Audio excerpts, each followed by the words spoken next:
And now, stay tuned for the mystery program that is unique among all mystery programs. Because even when you know who's guilty, you always receive a startling surprise at the final curtain. In The Whistler.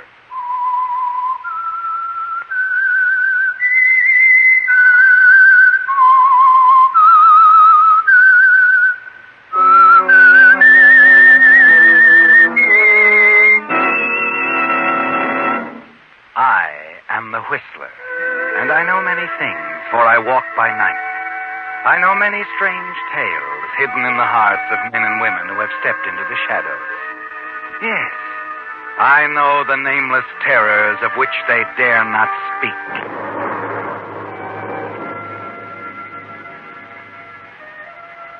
Yes, friends, it's time for The Whistler, rated by independent research, the most popular West Coast program in radio history.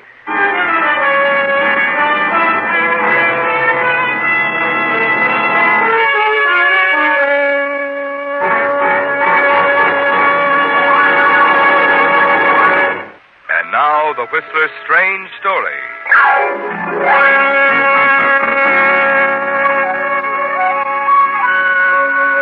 Whirlwind.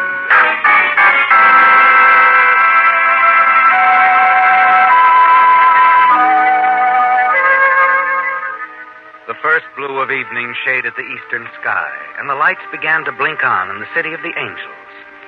In a comfortable Beverly Hills apartment, Lionel James stood before a full-length mirror, completing his tedious ritual of dressing for the night's activities. While across the room, his wife Edith sat patiently appraising him, and then sat up rigid as an ambulance blared through the street below. Oh, I wish they'd find some other street to travel on. Here's a trifle annoying. You leaving soon? In a few minutes. Oh, what'd the doctor say? Nothing much, Lionel. To stay quiet as much as possible. It's good advice. Regaining your strength after a burst appendix takes time. I know, but staying in so much is driving me to distraction. I wasn't so lonely when the Hubbards were living upstairs, but now Somebody will be moving in a few days. Oh, good heavens, what was that? Alley cat. Oh, certainly getting sensitive to noises. I jump at the sight of sound. Well, another few weeks. Oh, my tie look all right? Fine. Why do you have to leave so early? Have an interview scheduled with a new actress. Lionel, Hmm? you won't like this, but staying here in the apartment night after night alone, I can't help wondering how you really got along with these actresses. No, I don't like it. I don't like it at all.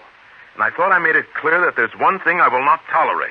Interference in my professional life. Oh, I'm sorry, dear. Forgive me. Now, run along and don't you worry about me.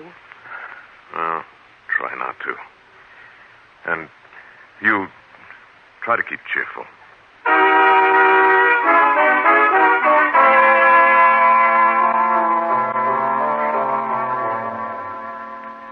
Once you're in the cab, you ride into another world, leaving Edith and her humdrum existence behind you.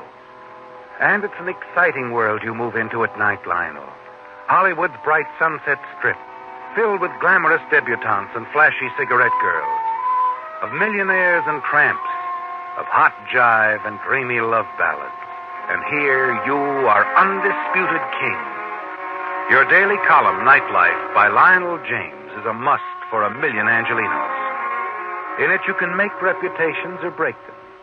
And either way is all right with you. The first stop on your night beat, as always, is Mike Gorman's Club 400.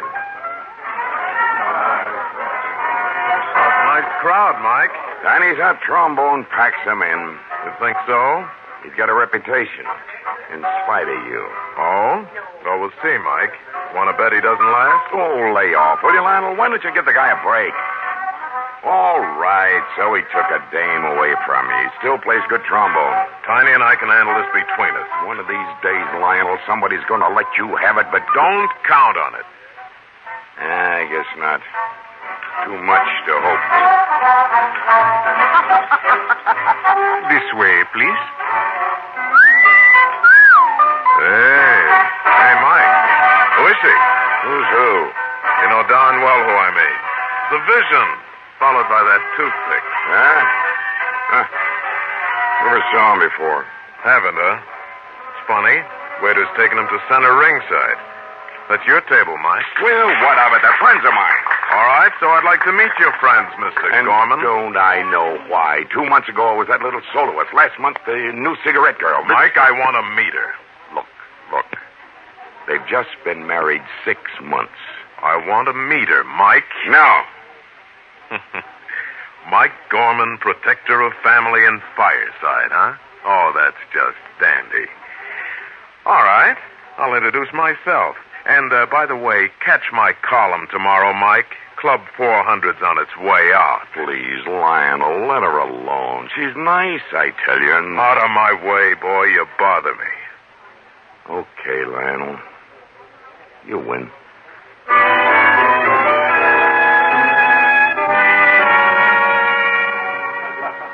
Ever since we came out from Texas, my wife's been dying to meet you, sir. Really? Oh, that's quite a compliment. Well, I'd sooner go without breakfast than miss one of your columns. Well, you're the first reader who's preferred me to ham and eggs, Mrs. Thomas. Well, since you seem to know all about me, let's find out some things about you, huh? Now, tell me, what brings such a charming couple to our wicked city? Well, now, if it were up to me, we'd still be in Texas. It's all my fault, Mr. James. Mr. James? I prefer Lionel. All right. Shelley and Jim for us, then. Fine. Now, what was all your fault? I'll come to Hollywood. You see, I like to sing. Really? Well, I'm not very good. Well, now, I wouldn't believe that, Lionel. I wouldn't be here if she weren't any good. As I was saying, I like it in Texas. I'm making out right well. But Shelley here's yearning for footlights and excitement. Well, what woman isn't? Well, I want to see Shelley happy. After a little, when she gets tired of high living, why, we'll go back to Texas and settle down. Now, you're being very sensible, Jim. He's being wonderful, but, well, we don't know how to start. Well, that's a fact. We're still staying at the Ritz. Don't even have an apartment yet. Oh? Well, there's a happy coincidence. We have a vacancy right above us at the Beekman Arms. It's an apartment hotel, but very nice. Manager's a friend of mine, too. I'll talk to him in the morning. Honestly? Of course. Oh, that's... Well, now, I must say that's very kind of you, Lionel. Very kind. Nothing. Glad to do it. Now about Shelley's career, huh? I'd like to arrange an audition, Jim.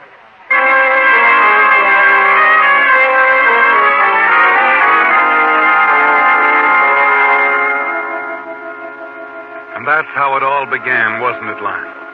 Like the harmless beginnings of so many flirtations of yours. And as usual, everything moves smoothly and quickly. Shelley's audition the next afternoon won her an instant booking at the exclusive Grotto Club. Shelley could really sing, and her success was immediate. And you share the success with her, mold it to your own liking with daily comments in your column. During the next few weeks, the two of you go to parties, late shows at other clubs, and share quick snacks together. And then one night, you and Shelley are driving home from an after-theater party. I had such a wonderful time, Lionel. Too wonderful. What? I'm not going to see you anymore, Lionel. Oh, you don't mean that, Shelley. Yes, I mean it. It isn't right, and I'm not going to be dishonest anymore. Isn't it a bit late to play the Girl Scout? Oh, don't talk that way. Why are you stopping? To look at you, Shelley. And to... Lionel, Oh, I wish you hadn't done that. You're making it harder for me. Jim's been so fine, so wonderful to me. How do you feel, Shelley? Inside. I don't love him anymore. I love you, Lionel. Shelley.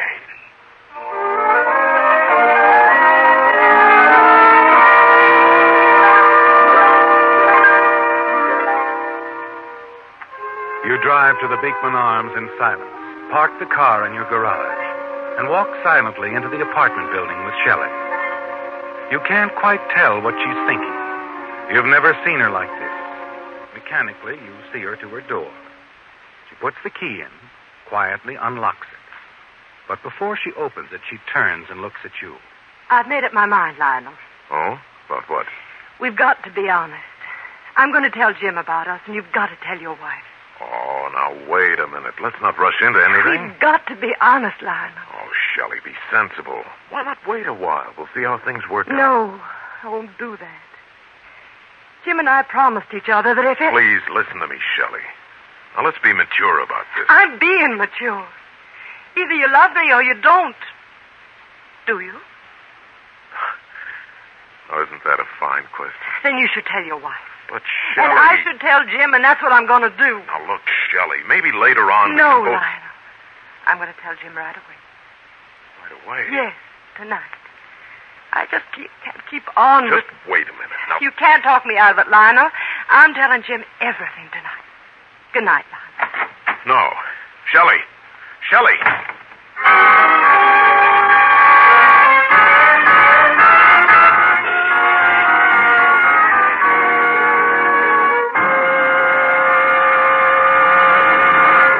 And now back to the Whistler.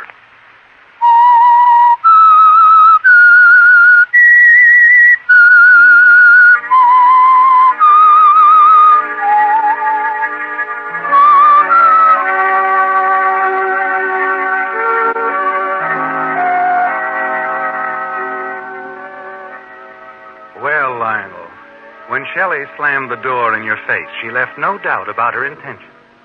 You hadn't planned on a showdown with Jim about Shelley, had you? True, Shelley's charms delight you, but the thought of doing the honorable thing has never once occurred to you. And you hope that Shelley herself has somehow changed her mind about telling Jim. You purposely avoid both of them for the next few days. And then one late afternoon, you're at the office writing the next day's column.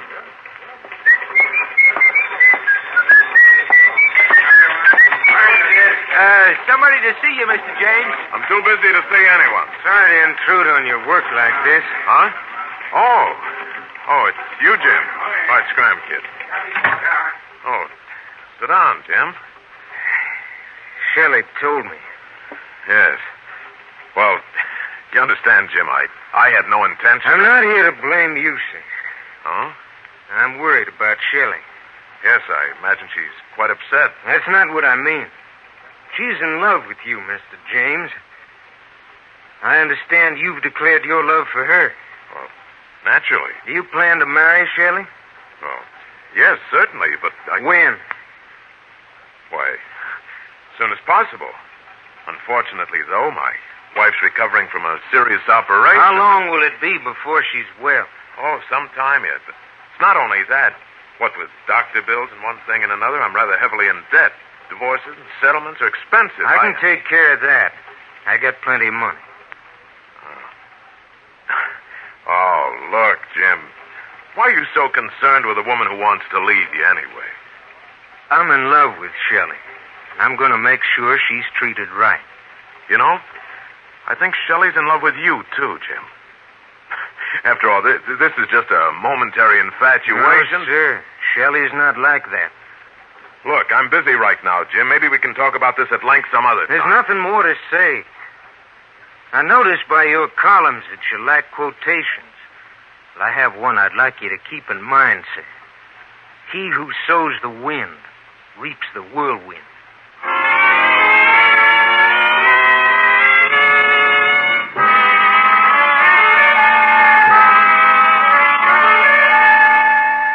After Jim's visit and his veiled threat, you decide to wash your hands of the whole affair. You don't call Shelley anymore. You even avoid the Grotto Club where she sings, and instruct the telephone operator at the newspaper office to say that you're out, should she call you. But it isn't that easy, is it, Lionel? A week later, you step out of the newspaper building and look around for a cab. Hello, Lionel. Huh? Oh, Shelley. How are you? Don't see much of you since you left Jim and moved out of the apartment. I'd like to talk to you. Yes, of course. We must have a long talk, but if you don't mind right this minute. But I do mind. I want to talk to you now. Well, I really only have a few minutes, but if you insist, there's a quiet bar around the corner.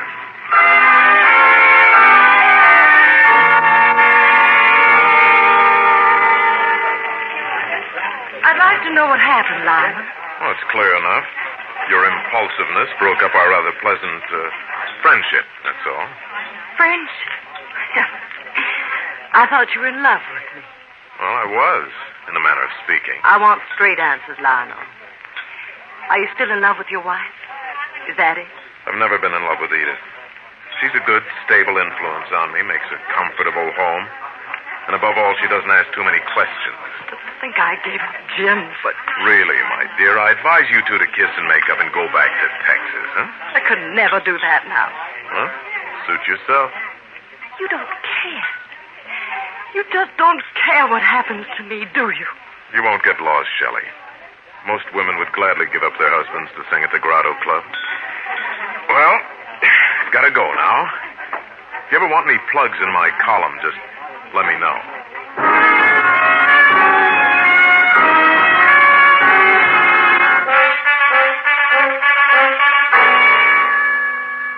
That ends the episode as far as you're concerned, doesn't it, Lionel? You make a note to observe more caution with your next pleasant friendship.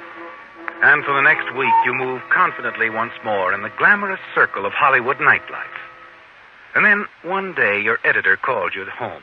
Says it's important that you come to his office immediately. Hello, John. What's so all-fired important? Sit down, Lionel. All right, I'm down. What's the pitch? Quite a pitch, Lionel. I'll make it quick. I told you a few months ago to stay away from other women. And I told you that was my business. Yeah, was your business. There's been too much talk, Lionel. You're through. Wait a minute. You trying to tell me... I've told you you're through. Fired. 2 weeks' notice. This is it. You must be out of your mind. I don't need your lousy job. There isn't a paper in this town that wouldn't snap me up in a minute. All right. And just tell me one thing. Who's behind this? Nobody but you, Lionel. I've told you to knock it off before, and you wouldn't listen to me. You're lying. Somebody pretty big must be out to wreck me. And I think I know who it is.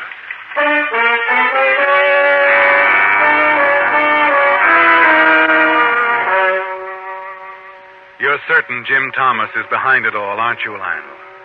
No matter how much your editor denies it, you're sure it's Jim. As you receive rejections from the other newspapers, you're more certain than ever that behind it all is Jim. You're desperate now. You even call Shelley, but she won't talk to you. Finally, you decide to go to Jim Thomas himself, still living in his apartment above yours. Who's there? It's Lionel James, Jim. I'm sorry, but I'm not at home to you, Mr. James.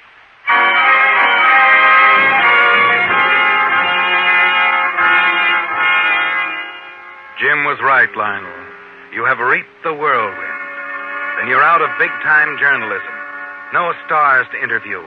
No longer any nightclubs for you to cover. And so for the first time in years, you're spending a quiet evening at home with Edith, who knows you've lost your job, but doesn't know why. Stop worrying, Lionel. Paper can't be that short-sighted. They'll forget about it in a week or two and beg you to come back to their column. Well, we'll hope so. I rather like having you home for a change. I don't have to tremble every time a shutter bangs or the floor creaks. That's good, dear. Oh, Mr. Thomas is home. Hear him up there? On time, as usual. Yeah. Listening to Mr. Thomas has become a little hobby of mine. Has it? By the way, whatever happened to Mrs. Thomas? I never hear her. What was it? Mrs. Thomas? Mm-hmm. Oh, they're separated. Her success at the grotto must have gone to her head.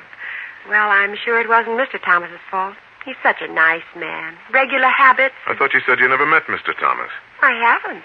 But I know his habits a lot better than I do yours. At least for the evening hours. Oh? How's that? Well, I told you. By listening to him walk. He can't keep a secret from me. What time is it? 11 o'clock. Mm-hmm. Time for his nightcap. The lobby bar sends up a drink every night at 11 sharp. Shh. He's going toward the door for his drink.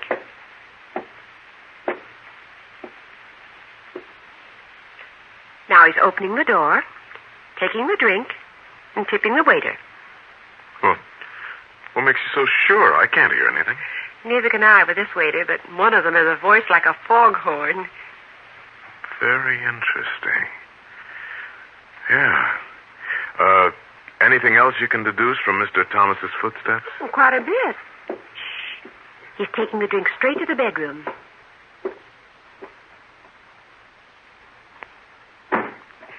He goes to bed this way every night.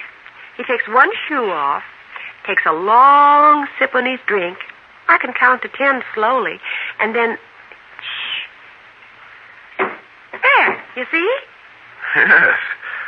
Very clever observation, Edith. I never realized Mr. Thomas had such interesting and regular habits. The idea comes to you as suddenly as a whirlwind. You begin to formulate a plan for Jim to wreak the havoc of it. Yes, you tell yourself that with Jim Thomas out of the way, you'll manage somehow to regain your position as a top columnist. And thanks to your wife, Edith, you know just how to do it. The next evening at 10:30, you leave your apartment, comfortably dressed in soft, rubber-soled shoes, and go downstairs to the lobby bar. Take a seat toward the end of the bar where they set up the drinks for room service, and chat pleasantly with the bartender until a few minutes before 11. Excuse me a minute, Mr. James. I gotta mix up a hot buttered rum. Stand in order. Of course. Hot buttered rum, huh? With a nice nightcap. This customer thinks so. Won't go to sleep without it. Really? Do I know him? You might. Lives right above you. Fella from Texas. Good tipper. There she is. A little more clove, and we're all set. Ah, looks good. Certainly hope he enjoys it. When the bartender turns away, you empty a small envelope of powder into the drink. Then sit back and watch as the bellboy comes to pick it up. Then disappears into the elevator with Jim's nightcap. You wait until he returns with the empty tray a few minutes later. You have to work fast now, don't you, Lionel? The poison paralyzes instantly, and death follows in about an hour. And you intend to be far away from the hotel before Jim is dead. You take the elevator to your floor, then walk up to Jim's apartment. Let yourself in with a pass key that served you so well before with another of your pleasant friendships who lived in the same building.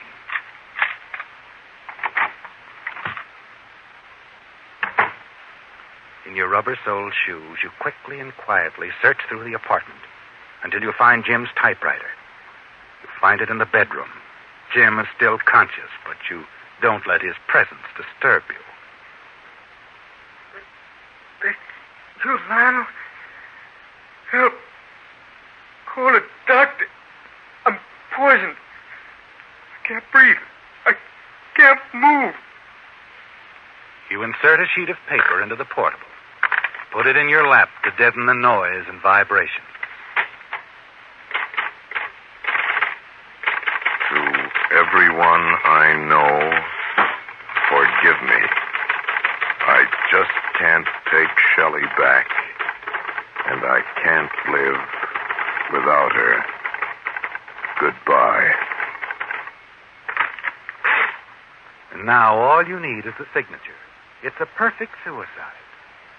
You take Jim's driver's license from his wallet lying on the dresser and carefully copy the 3 letters.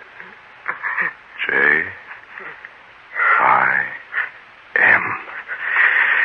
That's it. That does it. You poisoned my drink. You're trying to kill me, Lionel. Don't, Lionel. You didn't give me much choice, old man. I'm afraid the harm is already done. You should have chosen your enemies more wisely. Lionel. Lionel. Please, Lionel.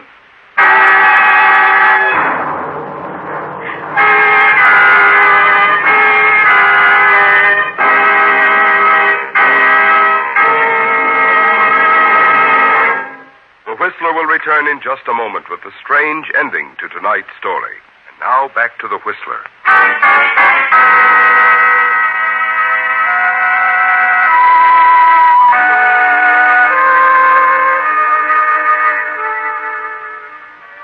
You weren't the one who reaped the whirlwind, were you, Lionel? You smile to yourself confidently as you place a Do Not Disturb sign over Jim Thomas's door and quietly leave the apartment building. You're certain Jim Thomas's death will be recorded as a cut-and-dried case of suicide. You spend the rest of the night until 2 in the morning playing poker with some old friends. And when you get back to your apartment... Who's that? Me, Lionel. Oh, am I glad to see you, Lionel. There's been a murderer loose in this apartment house. A murderer? Yes. I was listening to Mr. Thomas upstairs. I heard him take one of his shoes off and drop it to the floor.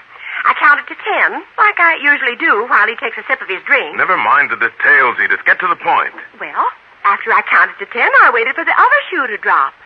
Nothing happened. For a few minutes, I didn't think much about it, though it did seem strange. And then I heard him moaning. I rushed upstairs and pounded on the door. You?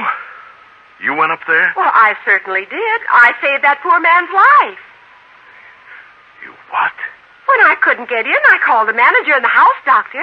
And Mr. Thomas is alive with his wife at his side because I called them in time.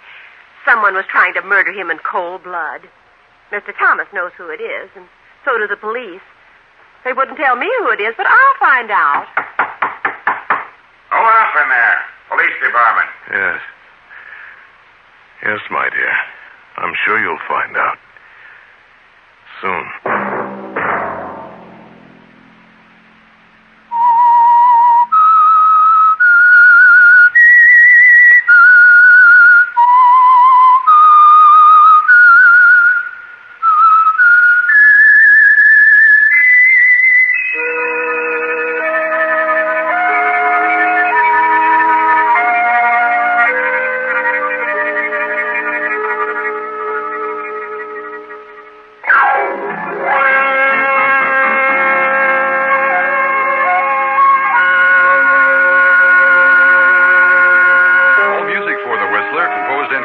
By Wilbur Hatch and is the property of Herman Music Incorporated, ASCAP, Hollywood, California.